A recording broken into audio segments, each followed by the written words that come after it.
Hi guys. Alright, you're gonna have to forgive me. This is no makeup day. I went and got a facial and got some girl me time, and so this is what you get. I am what I am, okay?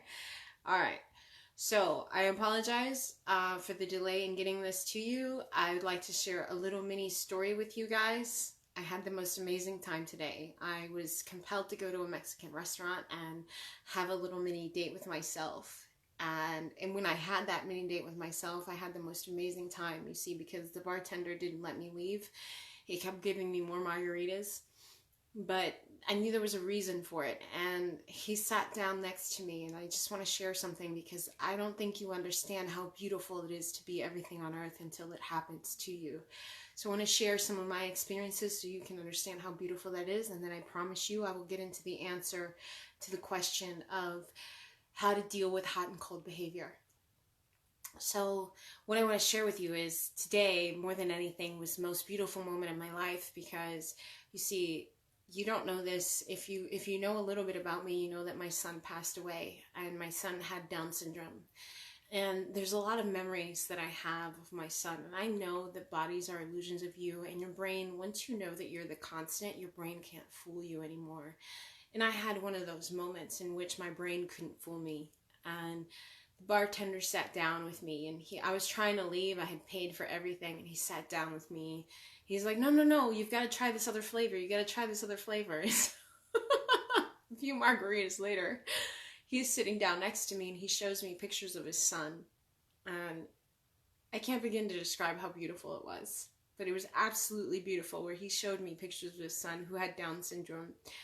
And I explained how beautiful his life was and what a blessing this was. And in every moment, in every picture that he showed me memories that were mine and my son. And in that moment, I don't have words for how beautiful it is to simply know that all bodies are illusions of you and be able to see into yourself that way.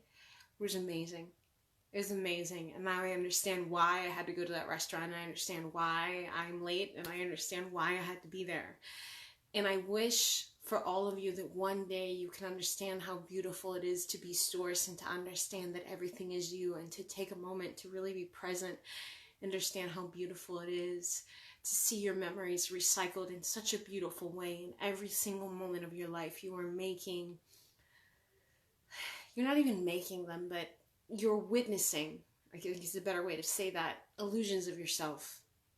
And they make the most amazing and beautiful movies. And I don't have words. And sometimes I'm so desperate to try and get you guys to make sure you don't fall off the path, because I don't think you understand how beautiful it is to be everyone on earth. But I'm trying so hard to convey it. It's one of those things you won't understand until you're in it. But when you're in it, it is beautiful. All right. So let's continue our lessons. And I promised to answer the question, what to do when hot and cold behavior is happening, right? I said to you guys, what happens when you start off really hot and sexy and it's awesome and you can feel this connection, and suddenly the trail goes cold? Suddenly you started paying more attention to them. This is typical what happens. You start paying more attention to them and the trail goes cold. And as such, when the trail goes cold, what do you guys do? Well, typically, it's the exact opposite of what you need to do. See, typically what happens is, in this moment, you drive yourself mad and you pay more attention to them than you do to yourself. And this is exactly what repels the behavior that you're looking for. Have you ever considered that?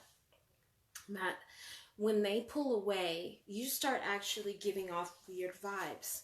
See, there's only one mind, and I've told you this over and over and over and over and over again, and I can't begin to describe this, but it is one mind. And when you are one mind, the way that I am one mind with my partner, we trade places. We are one.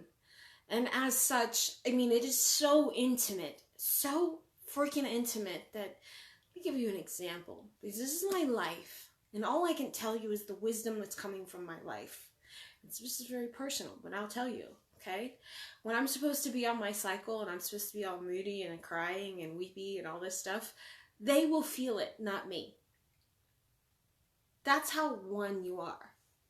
Or if you eat diet foods, you eat a detox, they get the shits. I know, that sounds crazy, right? But I'm telling you, when you are the living proof that you are one as opposed to two, you will understand the beauty of this nature, because true love is taking someone upon yourself and identifying with being them and making them your universe. And that is something that is so rarely understood and so diluted by human conception that I don't even have words sometimes, because you're trying to attain something that is not found outside of you.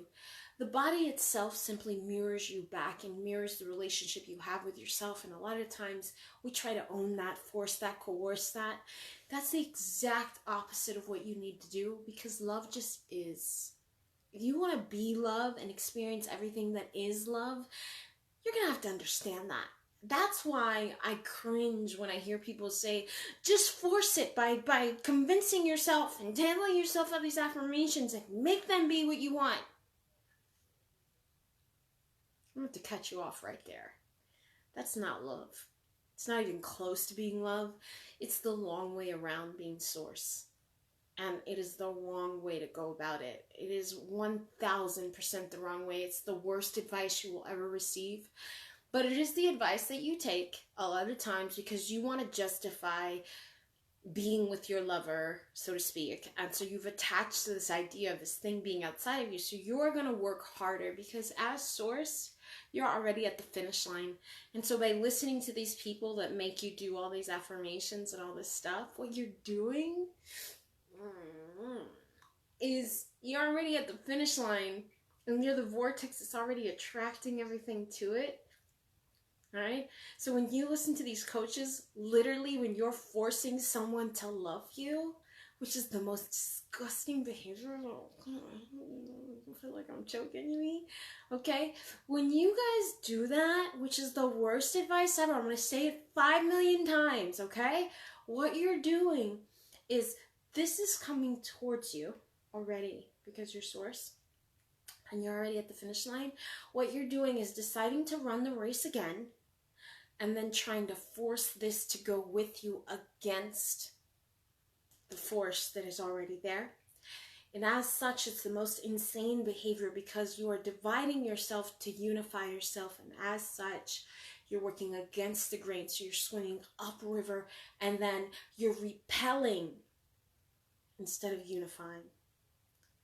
So what happens when things go hot and cold is literally that you have placed all your attention on your shadow as opposed to yourself as source.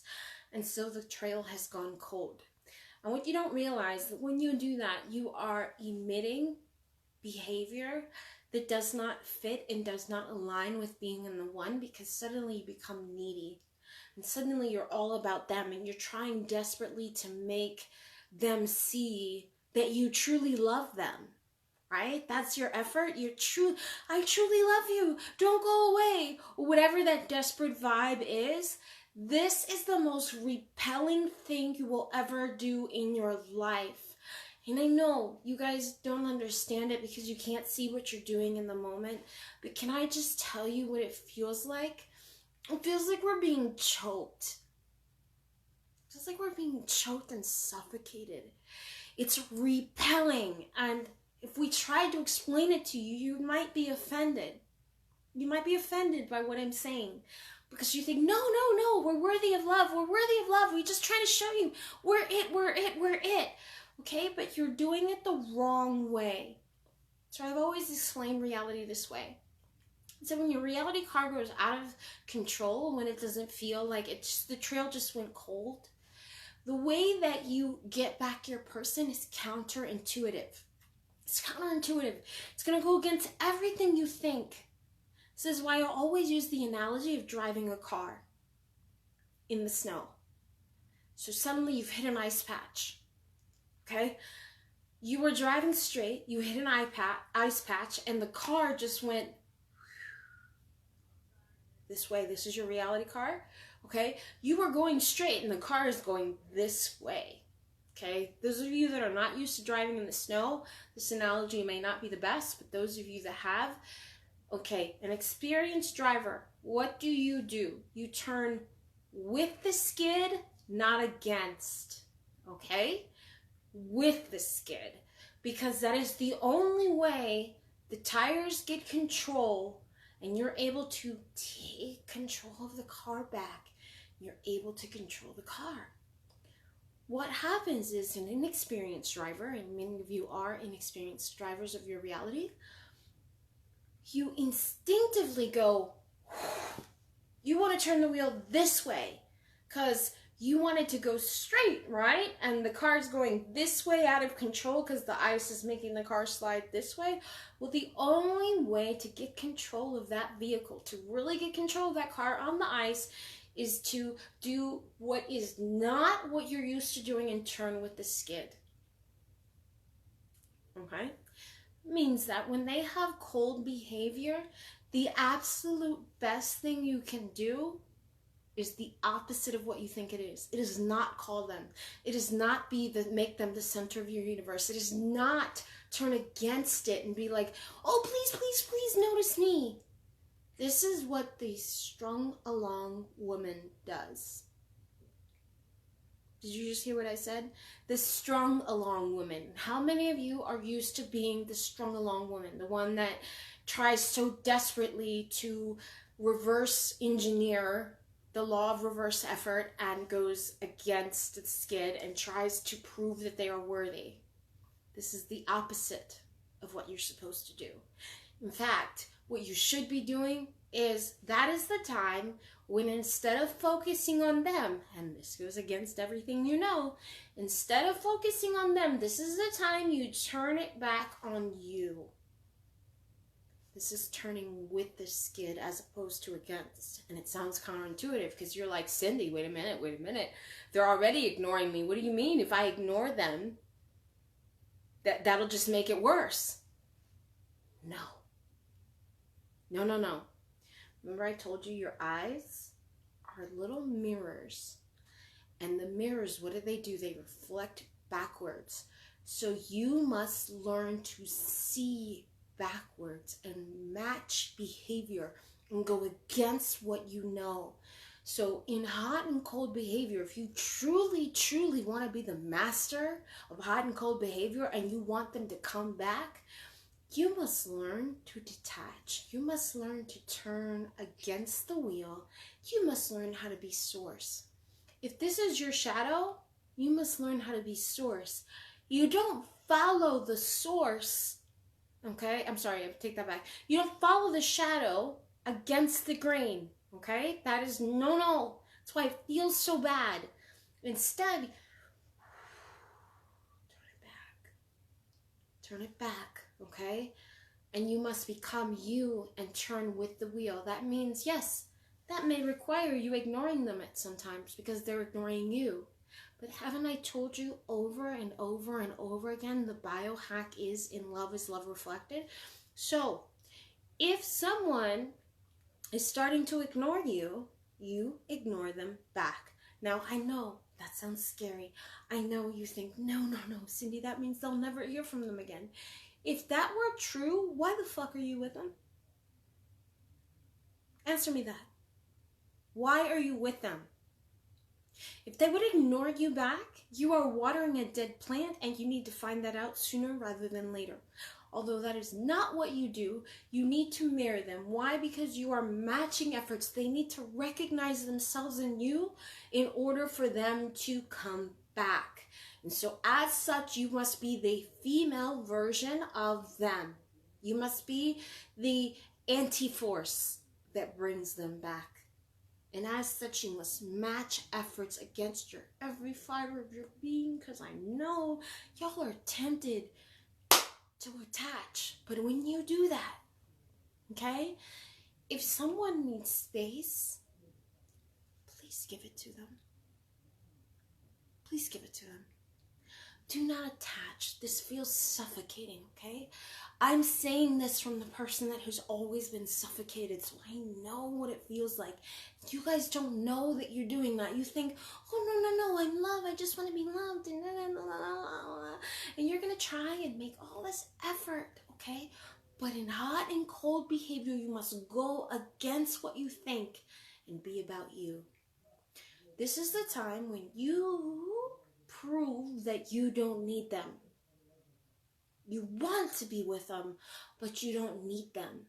That means you must be about you. You must go do your life. You must do everything. And when you talk to them, okay, a segue into this is to say, hey, haven't heard from you lately. Hope you're doing good. Hope you're okay. I'm thinking about you. Hope everything's fine.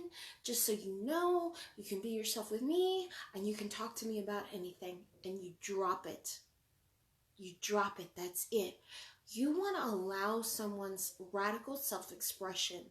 You want to take the pressure off of them. You want to allow them to be themselves. Because as the source image, you want to be loved for who you are. And as such, although it's counterintuitive, you must learn to do the same. If you want them to recognize you as their source, you have to be like them. And that means being like them in every minute, but you must be at peace in that. You must know that you are the one, and you must behave like you're the one. And as the one, you are never, ever, ever, ever, ever concerned with losing them. You're never concerned. How can you lose yourself? I know. I understand the illusion is very convincing. This is what your ego does to you. I get it. Okay? I understand. I understand your 3D experience. I understand where you're coming from. But I am begging you to become one with God so that you can have everything, so you can understand every second of your existence, so that your experiences can be as beautiful as mine.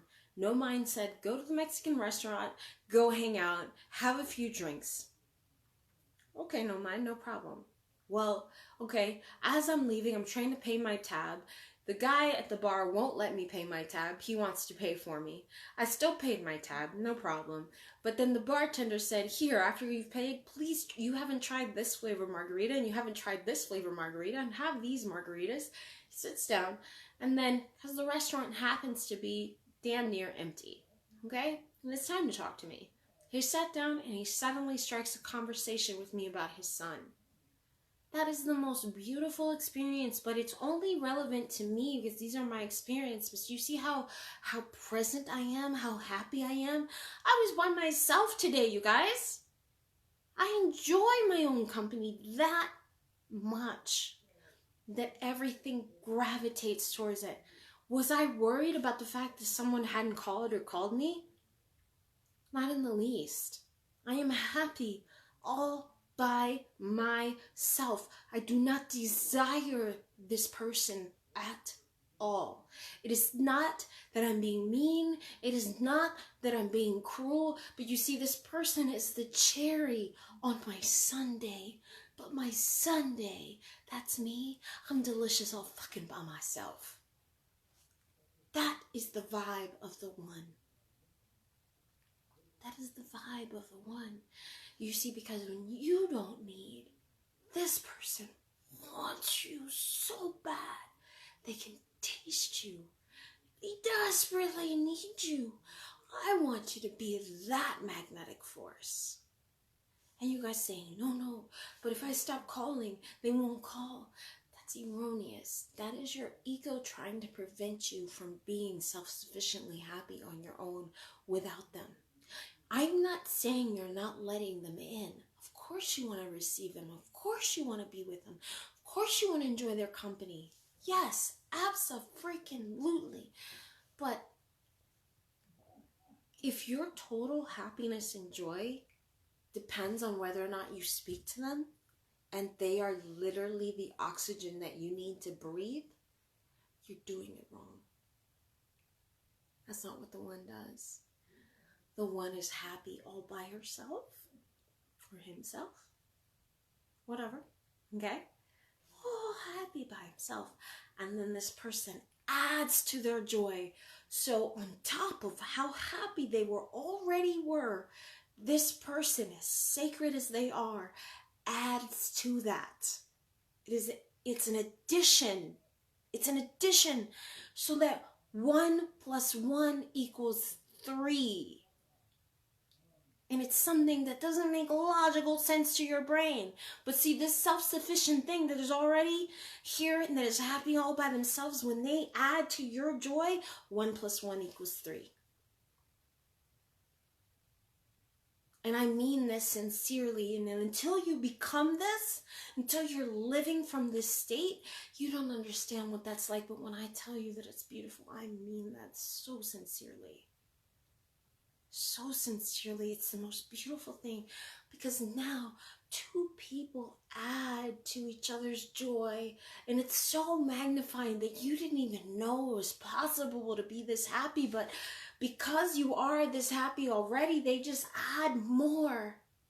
But if you make this person your lifeline, if the minute the trail goes cold, you start emitting this like crazy vibe where all of a sudden you're like, oh, can I prove that this person loves me? Can I prove that this person does this? Can I make myself more valuable? You're already emitting the crazy vibe that repels.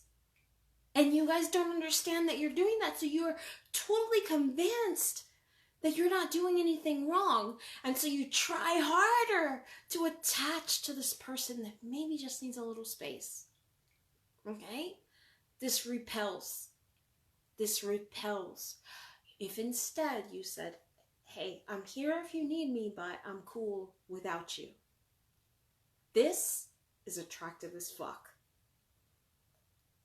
I'm showing you how to be magnetic, you guys. I'm showing you how to be the one. This isn't something you try. This isn't something you effort.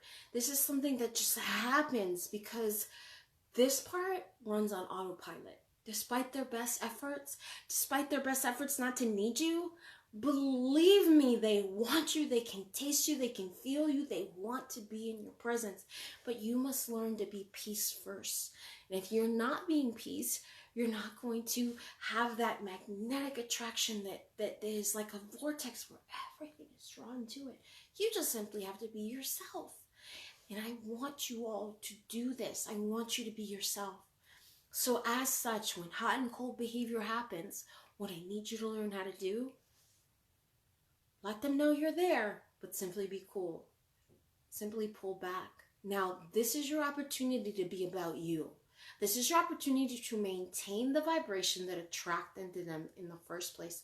So, go do you. Go be happy. Go play. Go do joy. Go do whatever you need to do to make you happy. Do not sit by the phone. Do not wait around for them to call. This is the opposite of what the one does. It is the absolute opposite of what the one does. See, the one, she's not worried about what the fuck you're doing. You need to work something out? Cool. Take as much time as you need. I'll just let you know that I'm here and we can talk when we talk. So that when they come back, you guys can enjoy your company. You're not trying to attract them like that. You're not trying to attach to them like, please don't leave me vibe. Because even if you don't know that if you have that vibe and you're trying to attach to this is very uncomfortable for us. Because we are so used to people attaching to us in the way that a leech attaches, in the way that a parasite attaches, in the way that we feel, okay? It feels like a noose. If you've ever asked yourself why people fear commitment, it's because it feels like a noose around their neck. It's not cool. I want you to become aware of the behavior so that you can understand why this person suddenly went cold, why this person suddenly doesn't want to be in your presence, why they need space. This is why. So if you're going to bring them back after hot and cold behavior, you're going to do it by being about yourself. And it's going to feel a little nuts. You're going to miss them. I understand that. That's your ego trying to get you to focus outside of you instead of inside of you, against the light of your understanding. But I want to ask you something. I want to sincerely ask you guys something. When you chase, do you feel good? I mean, like, seriously. Look me in the eyes and ask me, do you feel good? No, right? You don't. It doesn't feel good because more than anything, what you really want is to be loved for who you are, which means you have to be who you are and not chase and not attract and be about you, be about your joy. You must go do things about yourself. This is the greatest opportunity to date yourself. This is the greatest opportunity to discover who you like, what you like to do. Go do these things. Go take a class. Go do things that have nothing to do with your person. Because even in a symbiotic relationship where you two are together, you need to have your own lives. Even though you are one, you need to have your own lives. They need their opportunity to go breathe. I need that. I need that. I am a totally self-sufficient ecosystem that needs that more than anything. That's my inner dude talking. Because women, yeah, I know, y'all want to be cuddly and stuff.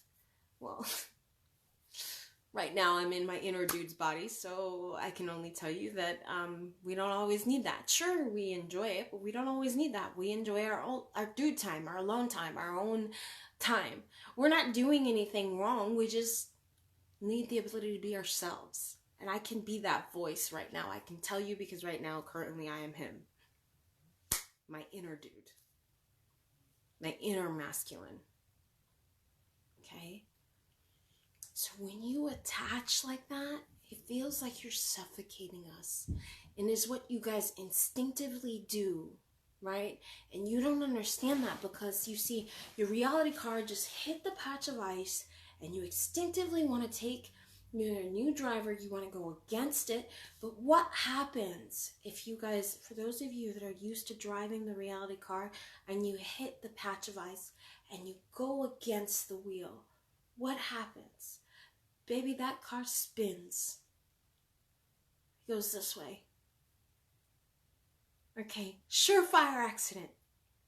You're either going to hit another car, you're going to hit a tree, you're going to run up on some sidewalk. But that car just went out of control.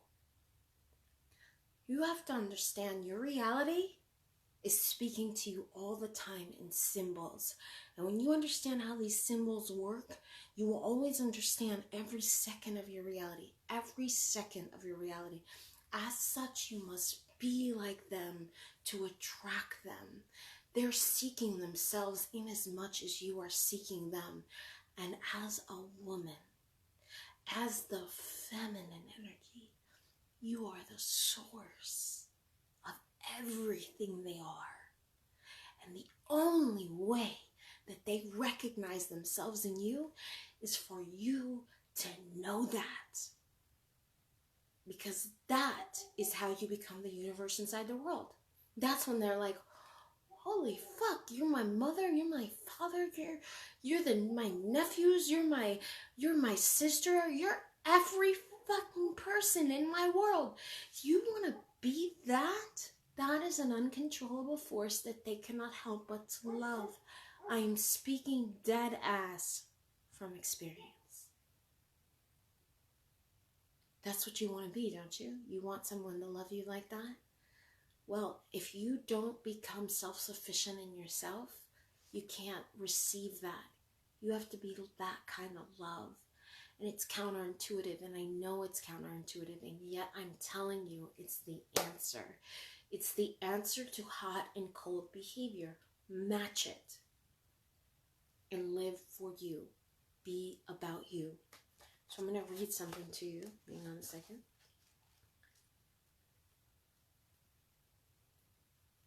And I did not learn this in the book. This is how I live. But when I read it, I thought, how appropriate. Okay, hang on. I'm going to end this video like this. Hang on. I totally should be prepared, but I'm not. Alright. It says, If you want to base your affirmations, this would be a good time for you to write and take notes. If you want to be the one, your affirmations sound like this.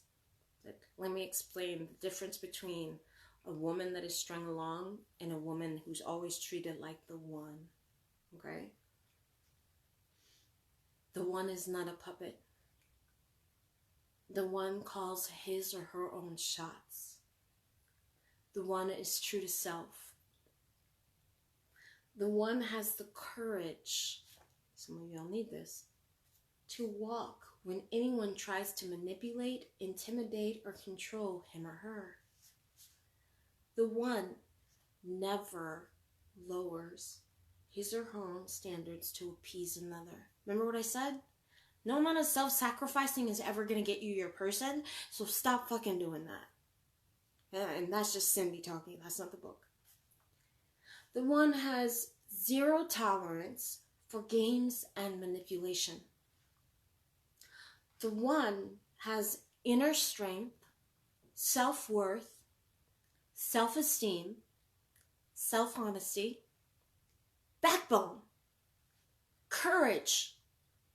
He or she is true to self at all times and under all circumstances. That's key. It is when you embrace self-honesty that you begin to radiate a glow of authenticity. A glow that will naturally attract a fitting partner into your life. The one never allows another person to have complete decision-making control over his or her life ever.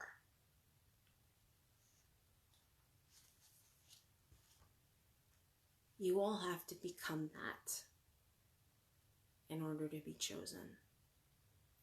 And I know how tempting it is to try and accommodate yourself, to try and fit in for someone else, or try and do this for their sake or whatever. Okay. No amount of what they already aren't appreciating will get them to appreciate that. If you can understand that, you're going to be free. I know it's counterintuitive. I know you want to force things. You hear from coaches all the time. Just affirm to death until you make them conform. What an empty fucking victory. The one would never do that. Never. Ever. Ever. Why? Because the one's already at the finish line, and this person wants in. This person who's doing the courting wants in no matter what. Because they know that this person, the source, is going to provide them and take them to heights that are higher than they're already at. This person is already self-sufficient. This person already loves themselves. This person is happy by themselves. And as such, they have recognized themselves in another person, so they know that 1 + 1 = 3. This runs by itself on its own. So if you're looking to turn hot and cold behavior around, you're going to have to lean into yourself and radiate and be the person that attracted them in the first place. That's how it's done. It is not done by calling. It is not done by making excuses. It is not done by compensating. That is bad business. If you guys owned a business, think about this for just a second, please, for a second, okay? If you guys owned a business, and no matter what the job had to be done, okay, suddenly all your employees decided they just didn't want to work. Is it good business to pay them anyway? Is it good business to do their job for them? It's horrible business practice, isn't it? Do you not grow resentful because here these guys get to coast and you pay them anyway? The same thing goes in a relationship. It is bad business to compensate for what someone is not doing. That is not how it's done. So the answer to hot and cold behavior, simply let them know you are there, allow them the space to come back, and be about you. That's how you solve it. And I know it seems against the nature of what you're thinking. It goes against the nature of what you think because you guys want to make the effort in the law of reverse effort. But I've taught you this over and over and over again. Turn the law of reverse effort back on its axis and be about you and be your happy, radiant self. And all you have to do is say, hey, I will be there for you if you need anything. See you when you can. Drop the need. Drop the need. Do not ever make someone your lifeline for happiness. That is the reason you are suffocating that person. And I'm speaking from experience. I know how to be both the masculine and the feminine. I know how to be both those things, and that is why I'm telling you it feels suffocating. So for a harmonious relationship, you must be willing to walk through your fear of losing this person. I told you this. And then be about you. Let them know you were there and allow them to come back. Because if they don't, would you rather know that right away, or would you rather struggle trying to hold on to somebody that had no intention of being there for you? I don't suffer in relationships for good reason. Now, I have been trained this way since childhood, and I totally understand this is unnatural, but I'm trying to make it natural for you by appealing to your reasoning and helping you remember that you are source. So today I've spoken about the about the feminine. Tomorrow morning I'm going to speak about the masculine, because I know I've done a lot of talking on the feminine because I'm trying to remind you that you are source. But I also realize that the masculine is just as important, and in no way do I mean to detract from their experience. So I will explain that tomorrow morning, and I will also answer tomorrow evening the question that I posed today. So thank you guys for listening. Hope you hear what I'm saying. I promise you it's the answer, even if it seems like it's not. I promise. Alright? And I will see you guys tomorrow.